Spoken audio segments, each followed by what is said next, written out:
अब समझो इस बात को, आपको सांसारिक चीजों के लिए मरना जरूरी है। जीना है तो मसीह के लिए जीना है, संसार के लिए मरना पड़ेगा। बाइबल बोलती है अब जो मसीह में है वो नई सृष्टि है, पुरानी बातें बीत गई, देखो सब नई हो।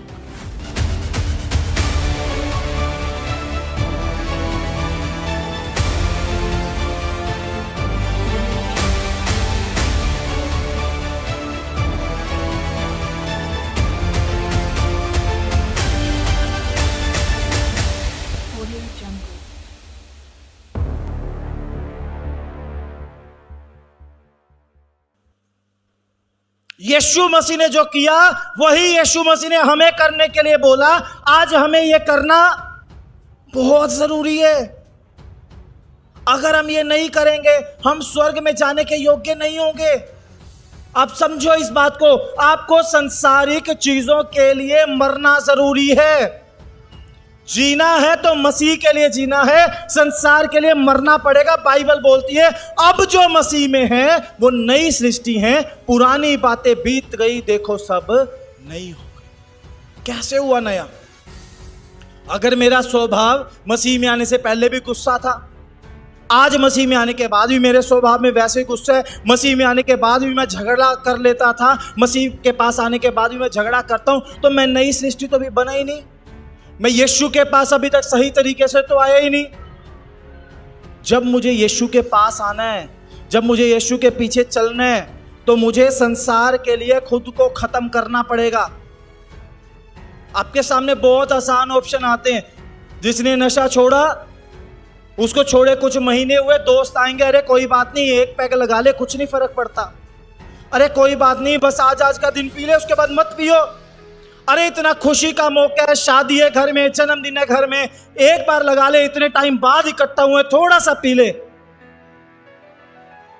बहुत आसान होगा, 1 मिनट में पियो और अपनी पवित्रता को खत्म कर लो, अगले दिन पश्चाताप कर लो। लेकिन अगर आप मर चुके हो, मरा हुआ आदमी कभी शराब नहीं पी सकता। अगर आप संसार के लिए मर चुके हो, आप एक पैग छोड़ो, एक बूंद भी नहीं पियोगे, क्योंकि आप संसार के लिए मर चुके हो और आप केवल यीशु मसीह के लिए जिंदा हो। आमीन, हालेलुया। आपको समझना पड़ेगा, आपका बिहेव, आपका व्यवहार, कुछ भी करने से पहले एक बार के लिए सोच लो, क्या मरा हुआ आदमी इस काम को करेगा? गुस्सा आएगा, एक मरे हुए आदमी को लिटा दो, उसकी लाश के सामने खड़े हो जाओ, उसको गालियां दो, उसको गलत गलत बातें बोलो, उसको उल्टा सीधा बोलो, खूब बोलो उसको, वो आगे से जवाब देगा? हम नहीं दे सकते, क्योंकि हम संसारिक सारी चीजों के लिए मर चुके हैं। अब हम जीवित हैं तो अपने यीशु मसीह के लिए जीवित हैं। आमीन।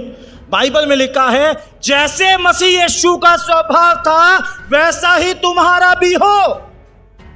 उसका स्वभाव कैसा था? बाइबल बोलती है वो गाली सुन के गाली नहीं देता था, उसने थप्पड़ के बदले में थप्पड़ नहीं मारा। यह स्वभाव था आपके और मेरे यीशु का। और जब हम यीशु मसीह के पास आए हैं और हम संसार में जाते हैं, लोगों को यीशु के बारे में बताते हैं या लोगों को बोलते हैं अब तो हमने चर्च जाना शुरू कर दिया, अब तो हमने यीशु मसीह को अपना जीवन दे दिया, अब तो हमने सब छोड़ दिया, तो लोग आपसे भी यही उम्मीद करते हैं जैसे यीशु जीवन जी कर गया आप भी वैसे ही होंगे। लोग यीशु को नहीं जानते, लोग आपको देखेंगे। और अगर आपके अंदर कोई बदलाव उनको दिखाई ना दिया, अगर उनको यह दिखाई ना दिया कि मसीह में आने के बाद जैसे थे, मसीह में आने से पहले भी वैसे ही थे, तो उनके लिए यीशु मसीह कुछ भी नहीं है, क्योंकि उसने आपके स्वभाव में कोई बदलाव नहीं किया। सब लोग, आपके पड़ोसी सारे यहां नहीं बैठे, आपके रिश्तेदार यहां नहीं बैठे, आप जो यहां से जाओगे, जैसा खुद को दिखाओगे, लोग यीशु को वैसा देखेंगे। अगर लोगों को दिखाई देगा पहले बड़ा गुस्सा करते थे, छोटी छोटी बात पे झगड़ा करते थे, पहले बहुत नशा करते थे, पहले बहुत गालियां देते थे, पर अब वैसे नहीं रहे, तो लोग बोलेंगे सच में इनके यीशु में सामर्थ्य है, इसका जीवन पूरी तरह से उन्होंने बदल दिया है। Hallelujah, hallelujah. पर मसीह में आने के बाद भी नशा, मसीह में आने से पहले भी नशा, पहले भी गालियां, अब भी गालियां, पहले भी झूठ, अब भी झूठ, पहले भी व्यभिचार, अब भी व्यभिचार। तो ये बोलेंगे अरे तो चर्च में जाने से पहले भी ऐसे ही थे, अब भी ऐसे ही हैं, और बोलते हैं यीशु मसीह तो बड़े चमत्कार करता है, इनकी जिंदगी में तो कुछ हुआ नहीं। बता दो, बोलते नहीं पड़ोसी? बहुत सारे मसीह लोगों के पड़ोसी यही बात बोलते मिलेंगे, और लोग आके खुद बोलते हैं पास्टर जी हमारे तो पड़ोसी बोलते हैं चर्च में जाके तो कुछ हुआ नहीं।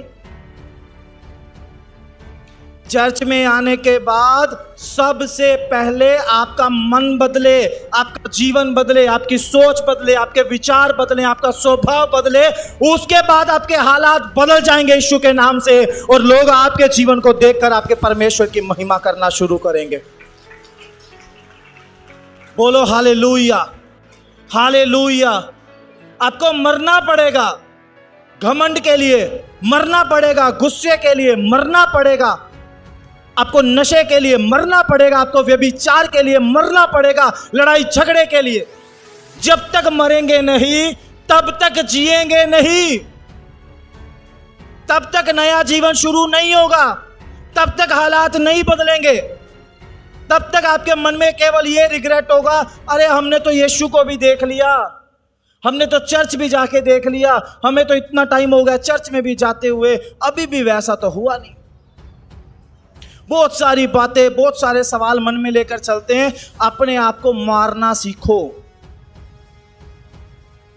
खत्म करना है अपने आप को। छोटे बच्चों को देखो, यीशु मसीह क्या बोलता है, बालकों को मेरे पास आने दो क्योंकि स्वर्ग का राज्य ऐसों का है। बच्चों जैसा। दो बच्चे लड़ाई कर रहे होते हैं, लड़ाई होती है, 15 मिनट के बाद देखो एक साथ खेल रहे होते हैं। देखा है बच्चों को? लड़ाई होगी 10-15 मिनट के बाद फिर से खेलना शुरू। क्यों? वो मन में एक दूसरे के लिए कोई बात नहीं रखते, कोई गुस्सा नहीं रखते, कोई ऐसी बात उनके मन में नहीं रहती जिससे उनका रिश्ता खराब हो जाए। वो थोड़ी देर के लड़ेंगे, एक दूसरे को माफ करेंगे, भूल जाएंगे और फिर से एक साथ खेलना शुरू कर देंगे। और यहाँ मसीह में आने के बाद भी 1 साल पहले क्या हुआ था, 5 साल पहले क्या हुआ था, 10 साल पहले क्या हुआ था, सारा इधर फिट है, सारा याद है। जैसे ही वो व्यक्ति सामने आएगा सारा याद आ जाएगा। इस बंदे ने मुझे सबके सामने ये बात बोली थी, इन्होंने मेरी बेइज्जती की थी, इन्होंने मेरी चुगलियां खाई थी, इन्होंने मेरे बारे में बुरी बुरी बातें बनाई थी, हम तो इनके साथ बात नहीं करते जी, हमारा तो इनके साथ कोई रिश्ता नहीं जी, हमने तो इनके साथ सारे रिश्ते खत्म कर दिए हैं जी। आप अगर दूसरों को माफ नहीं करोगे, स्वर्गीय पिता आपको माफ कैसे करेगा? बाइबल में लिखा है जैसे तुम अपने अपराधियों को क्षमा करते हो वैसे ही तुम्हारा स्वर्गीय पिता तुम्हारे अपराधों को क्षमा करेगा। आमीन। आप दूसरों को माफ नहीं कर सकते, परमेश्वर से माफी कैसे मिलेगी? आपका स्वभाव आपको देखना पड़ेगा। आप मसीह के चुने हुए बेटे और बेटियां हो, आपको मसीह को इस दुनिया में रिप्रेजेंट करना है। बाइबल में लिखा है तुम मसीह के राजदूत हो, उसकी निज प्रजा हो, याजकों का समाज हो। बोलो हालेलुया। अरे उसकी निज प्रजा मतलब उसके खुद के लोग, या याजकों का समाज। समझ रहे हैं आप मसीह के राजदूत हो। राजदूत का मतलब पता है आपको? एम्बेसडर। अगर नहीं पता तो उदाहरण देता हूं। जैसे अमेरिका के राजदूत यहां दिल्ली में एम्बेसी में बैठते हैं, पता है आपको? अगर अमेरिका जाने का वीजा चाहिए हो तो पहले यहां की एम्बेसी में जाके इंटरव्यू देना पड़ता है। एम्बेसडर वहां पे अपने लोग अपॉइंट करते हैं, वो चेक करते हैं ये बंदा अमेरिका जाएगा नहीं जाएगा, वीजा मिलेगा या नहीं मिलेगा। समझ रहे हैं आप लोग? बोलो हालेलुया। तो वो लोग अमेरिका को यहां पे रिप्रेजेंट कर रहे हैं, और जब अमेरिका कोई गलती करता है या कुछ ऐसा होता है कि भारत अमेरिका के रिश्तों में कुछ भी ऊपर नीचे होता है, तो भारत की सरकार अमेरिका जाके बात नहीं करती। जो यहां पे उसका राजदूत है उसको बुला के अपने ऑफिस में बात की जाती है, क्योंकि वो व्यक्ति अमेरिका को इंडिया में रिप्रेजेंट कर रहा है। बोलो हालेलुया। ऐसे हम हैं, हम स्वर्गीय परमेश्वर की संतान हैं। हम स्वर्ग को इस दुनिया में रिप्रेजेंट करते हैं, और लोगों के बीच में स्वर्ग के राज्य का सुसमाचार प्रचार करते हैं, लोगों को परमेश्वर के बारे में बताते हैं, तो जब लोग हमें देखते हैं तो उनको यह दिखना चाहिए ये सच में स्वर्गीय परमेश्वर के बेटे और बेटियां हैं, और यही हैं जिनके द्वारा हम स्वर्ग के राज्य के बारे में जान सकते हैं और उसमें प्रवेश कर सकते हैं। बोलो हालेलुया। समझ में आ रहा है आपको? समझ में आ रहा है? अगर स्वर्ग के राज्य की संतान ही अंधेरे में होगी, या स्वर्ग के राज्य की संतान, स्वर्ग के लोग ही पाप को इस दुनिया में रिप्रेजेंट करेंगे, तो लोगों को स्वर्ग में जाने का रास्ता कौन बताएगा? हमें ही तो बताना है ना लोगों को यीशु मसीह के बारे में, या कोई और आके बताएगा? आपके पड़ोसी तो कभी चर्च में आए नहीं, आपके रिश्तेदार तो यहां बैठे नहीं है, कौन बताएगा उनको? आप बताएंगे ना। पर आपके सुनेंगे कब वो? जब देखेंगे सच में स्वर्ग के राज्य के वारिस होने के बाद, यानी यीशु पर विश्वास करने के बाद इनकी जिंदगी, इनका घर, इनके परिवार के हालात सचमुच में बदल गए हैं, तब उनको भी लगेगा हम भी जाकर देखते हैं, शायद हमारी जिंदगी में भी परमेश्वर की ओर से कुछ बदलाव आ जाए। आमीन। तो मरना है संसारिक अभिलाषाओं के लिए। बाइबल में लिखा है, ध्यान से सुनो, बाइबल में लिखा है, अभिलाषा गर्भवती होकर पाप को जन्म देती है। आपकी छोटी सी अभिलाषा जब बहुत बड़ा रूप लेती है तो उसका रिजल्ट होता है पाप।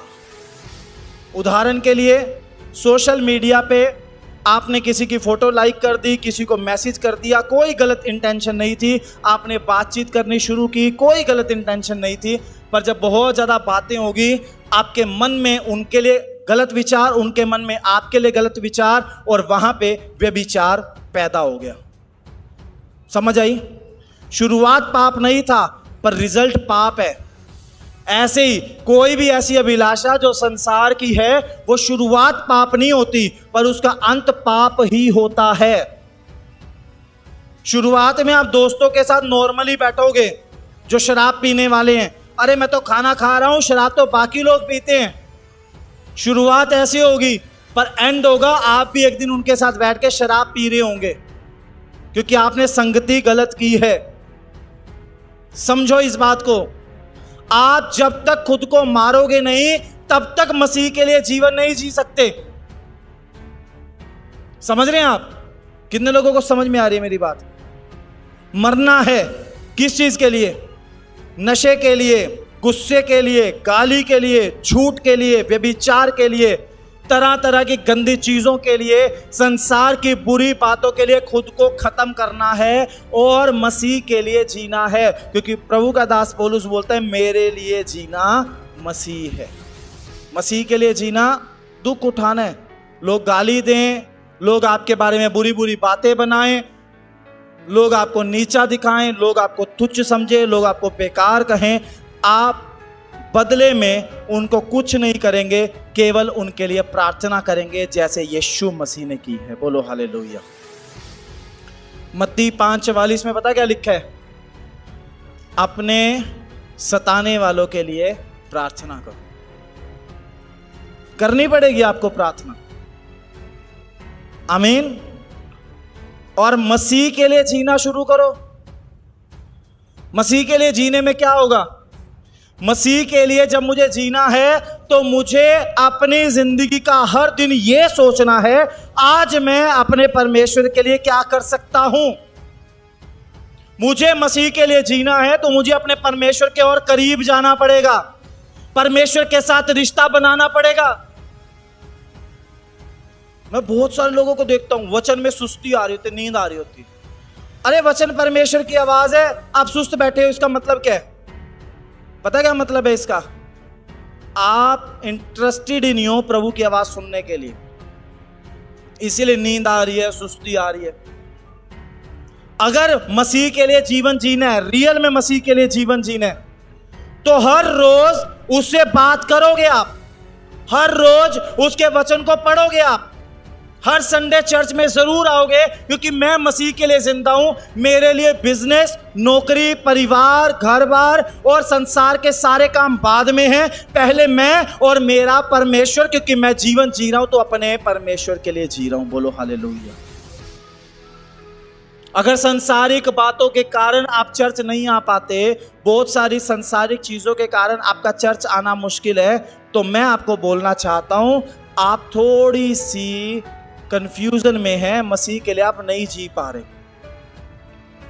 जब मैं मसीह के लिए जीता हूं तो मुझे मसीह के लिए जीने में हर रोज ये सवाल मेरे मन में आता है, मैं कैसे आत्माओं को बचाऊं। मसीह के लिए जीने का एक लाइन में आपको बताऊं, एक लाइन में निचोड़ बताऊं, जब मैं मसीह के लिए जीवन जी रहा हूं, मुझे हजारों आत्माओं के साथ अपने परमेश्वर के राज्य में इस संसारिक जीवन के खत्म होने के बाद प्रवेश करना है। ये मेरे जीवन जीने का उद्देश्य है। बोलो हालेलुया, आमीन। केवल खुद प्रवेश नहीं करना, हजारों आत्माओं के साथ मुझे मेरे परमेश्वर के राज्य में प्रवेश करना है। अब इसके लिए मुझे जो भी करना पड़े वो मुझे करना है।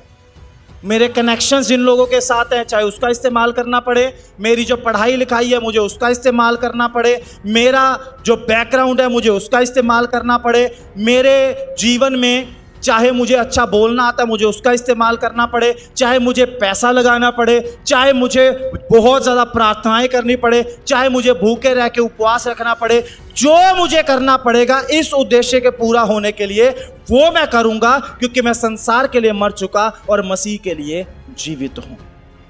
बोलो हालेलुया। आप सबके जीवन का यही उद्देश्य होना चाहिए। उद्देश्य अलग है मसीह में आने के बाद भी। उद्देश्य क्या है? पहला उद्देश्य है बच्चों की शादी करना, दूसरा उद्देश्य है मकान बनाना, तीसरा उद्देश्य है बहुत अमीर हो जाना, चौथा उद्देश्य है गांव में अपना एक बड़ा घर तैयार करना, है ना। ऐसे बहुत सारे उद्देश्य हैं। ये कोई उद्देश्य नहीं है। इनमें से कुछ चीजें आपको प्रभु वैसी दे देगा, आपके बिना मांगे आपको मिल जाएंगे। आमीन। कुछ चीजों के लिए आप प्रार्थना करेंगे तो मिल जाएंगे। ये सब कुछ परमेश्वर देगा।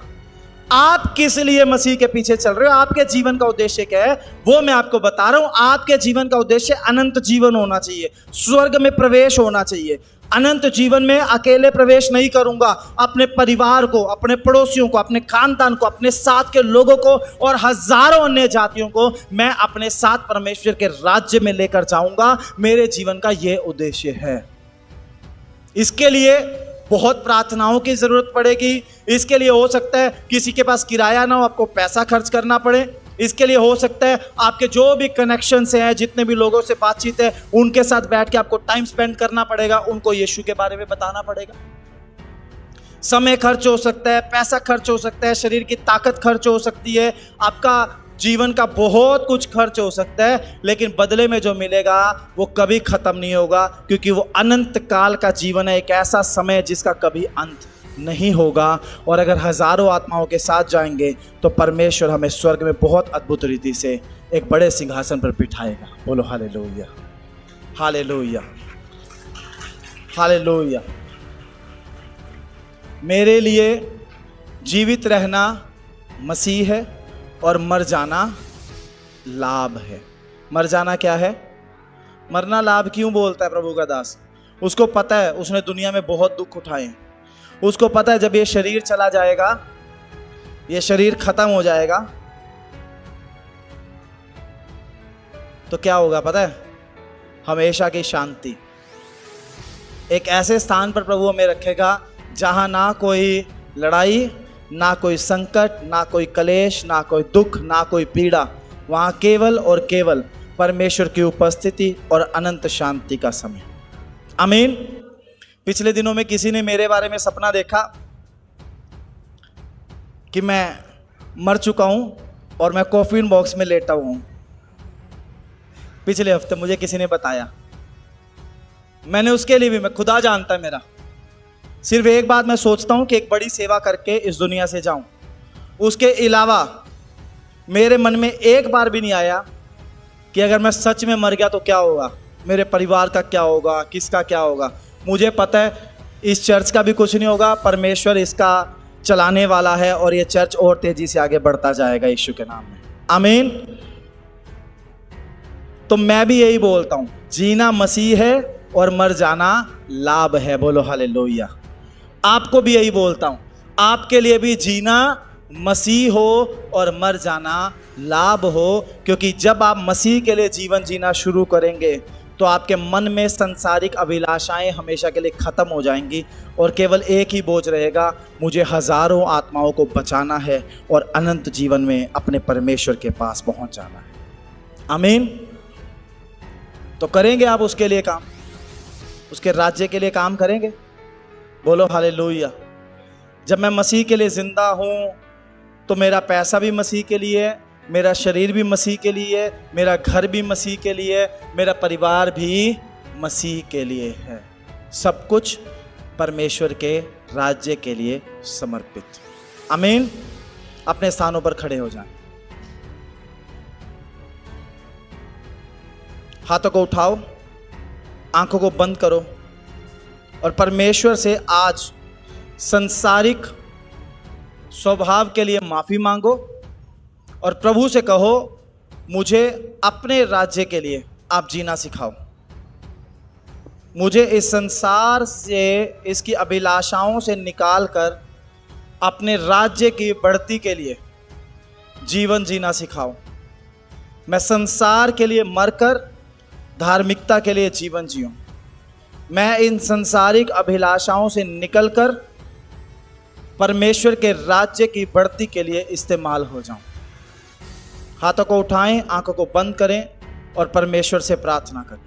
अगर आप भी अपने जीवन में ऐसे चमत्कार देखना चाहते हैं तो आप आ सकते हैं लिविंग ग्रेस चर्च दिल्ली में, जो एड्रेस आपको अपनी स्क्रीन पर शो हो रहा है। इस एड्रेस पर आपको आना है। अधिक जानकारी के लिए आप दिए गए नंबर पर संपर्क कर सकते हैं।